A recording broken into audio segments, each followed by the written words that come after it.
Bienvenue dans ce nouvel épisode de Naturopathe en herbe, le podcast qui vous initie en douceur à la naturopathie. Avec des astuces simples et naturelles à intégrer dans votre quotidien, je vous guide vers une meilleure hygiène de vie. Je m'appelle Nathalie et je suis naturopathe en devenir.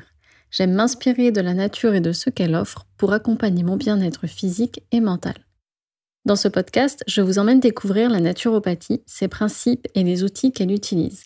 Je vous propose de comprendre comment rester en bonne santé avec plus de naturel dans votre vie. Notre organisme est composé de différents systèmes, le système respiratoire, musculaire, nerveux, digestif, etc. Dans cet épisode, on s'intéresse au système lymphatique et à 3 astuces pour le soutenir. Mais avant, on répond à plusieurs questions. Déjà, de quoi parle-t-on quand on dit système lymphatique et à quoi sert la lymphe ? Alors pour en savoir plus sur la circulation sanguine, je vous propose d'écouter l'épisode qui suit. J'avais mentionné la lymphe dans l'épisode 1 de ce podcast lorsque j'expliquais le principe d'humorisme. Aujourd'hui, je vais revenir plus en détail sur le système lymphatique, de quoi il est composé et à quoi il sert.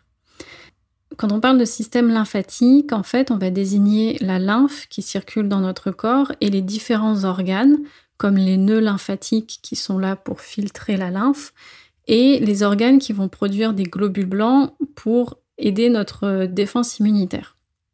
Donc, qu'est-ce que c'est que la lymphe ? Nos cellules, elles vont absorber les nutriments qui sont apportés par la circulation sanguine.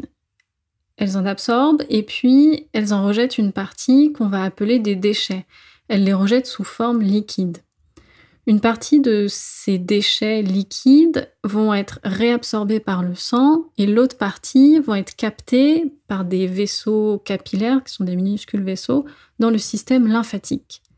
Une fois que ces déchets y passent en fait de la cellule au système lymphatique, on parle alors de lymphe et non plus de déchets. Donc le plus petit élément du système lymphatique, en fait, ce sont les capillaires, ce sont ces minuscules vaisseaux qui vont capter dans les cellules les déchets. Ensuite, une fois qu'ils ont capté ces déchets, ils vont les apporter à des vaisseaux lymphatiques plus gros. Et là, donc on va à nouveau parler de lymphe, et ces vaisseaux transportent la lymphe à travers tout notre corps. Et sur leur parcours, ils vont rencontrer des nœuds lymphatiques qui sont comme des stations de filtration pour purifier la lymphe et renvoyer une lymphe propre dans la circulation sanguine. C'est une circulation à sens unique, c'est-à-dire que la lymphe circule des cellules jusqu'aux nœuds lymphatiques, contrairement à la circulation sanguine qui est à double sens puisque la circulation sanguine donne des nutriments aux cellules et les cellules renvoient des déchets. Dans le système lymphatique, il y a aussi des organes comme la rate, les amygdales ou le thymus, dont le rôle est aussi de produire des globules blancs et de réagir à des agents pathogènes, mais je ne vais pas les aborder en détail dans cet épisode. En décrivant le système lymphatique, j'ai déjà abordé un des rôles du système lymphatique qui est le rôle de nettoyage.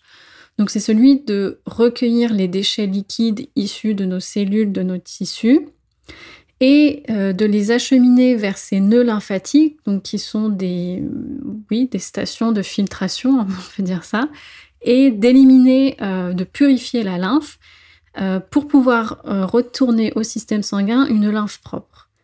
À savoir que 75% des déchets de nos cellules sont évacués par la lymphe. Le deuxième rôle du système lymphatique, je l'ai aussi brièvement abordé, c'est le rôle de défense immunitaire. Les nœuds lymphatiques ne sont pas seulement des stations de filtration, ce sont aussi des sites de production de globules blancs qui vont réagir lorsqu'une infection est détectée dans notre corps. Donc il y a notamment les ganglions, par exemple, qu'on a dans la gorge. Et je me souviens quand j'étais petite et que j'allais voir la docteure, elle me tâtait souvent la gorge quand j'avais une angine ou d'autres choses. Donc à l'époque, je comprenais pas vraiment ce qu'elle faisait, mais aujourd'hui je comprends, en fait, elle cherchait à estimer en fait la taille de mes ganglions pour voir s'ils étaient inflammés ou pas. Et enfin, le troisième rôle du système lymphatique, c'est celui de transporteur.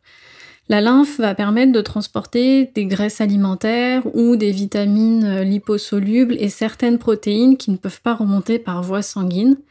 Donc elle a aussi un rôle complémentaire à la circulation sanguine. Le système lymphatique, il est présent partout dans notre corps, de nos orteils jusqu'à notre tête. Les vaisseaux circulent partout dans notre corps et les nœuds lymphatiques dont j'ai parlé tout à l'heure sont aussi présents partout dans notre corps, et il y a des régions de notre corps où ils sont plus présents, notamment au niveau de l'aine, donc c'est cette zone entre le haut de la cuisse et le bas du ventre, les aisselles et le cou. Avant de donner les 3 astuces pour soutenir notre système lymphatique, je voudrais expliquer pourquoi il faut le soutenir. Alors, contrairement à la circulation sanguine qui a le cœur pour cadencer la circulation, le système lymphatique, lui, ne possède pas de pompe. C'est-à-dire que la lymphe va circuler grâce à la contraction de nos muscles. Et donc, pour pouvoir contracter nos muscles, il faut mettre notre corps en mouvement. Et là, vous voyez peut-être venir la première astuce qui est le sport, qui est de mettre son corps en mouvement, de bouger, pour que nos contractions musculaires fassent avancer le système lymphatique. La deuxième astuce pour soutenir son système lymphatique, c'est d'utiliser une brosse et de se faire un brossage lymphatique, un automassage. C'est une astuce que j'ai mise en place depuis quelques temps. En fait, tous les soirs, avant de me laver, j'utilise une brosse que j'ai achetée spécialement, qui s'appelle une brosse de massage lymphatique que vous trouvez dans les magasins bio ou zéro déchet. Et je viens masser tout mon corps, donc je démarre par la voûte plantaire, puis le dessus du pied, je remonte sur les mollets, les cuisses, etc., le ventre dans le sens de la circulation, dans le sens de la digestion, le dos, les bras, les aisselles, etc.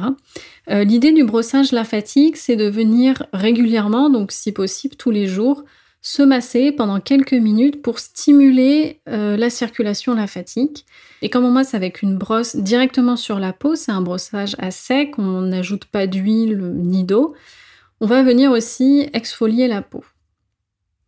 Et la troisième astuce que vous pouvez essayer, c'est le drainage lymphatique, ou aussi appelé massage lymphatique, mais cette fois, c'est une personne qui est spécifiquement formée à ce type de massage, qui va vous masser les jambes ou tout le corps. Alors, je dis les jambes parce que je pense notamment à la période estivale qui va arriver, et donc les phénomènes de jambes lourdes qui peuvent être soulagés par le drainage lymphatique. Donc là, pendant 45 minutes, 1 heure, voire plus, la personne va également réaliser des mouvements sur votre corps pour stimuler la circulation lymphatique en insistant sur les nœuds lymphatiques pour stimuler la circulation lymphatique. Voilà, pour clôturer cet épisode, je vous propose les 4 points à retenir. Le premier, c'est que le système lymphatique recueille 75% des déchets rejetés par nos cellules. Les nœuds lymphatiques filtrent et renvoient une lymphe propre dans la circulation sanguine. Et ces mêmes nœuds lymphatiques jouent un rôle important pour notre défense immunitaire puisqu'ils sont le siège de production des globules blancs. Et enfin, il n'y a pas de pompe pour la lymphe, donc c'est à nous de stimuler notre circulation lymphatique par le mouvement, par le massage ou par un brossage. J'espère vous avoir éclairé sur ce système dont on parle moins souvent. Si cet épisode vous a plu, je vous invite à le commenter et à le noter.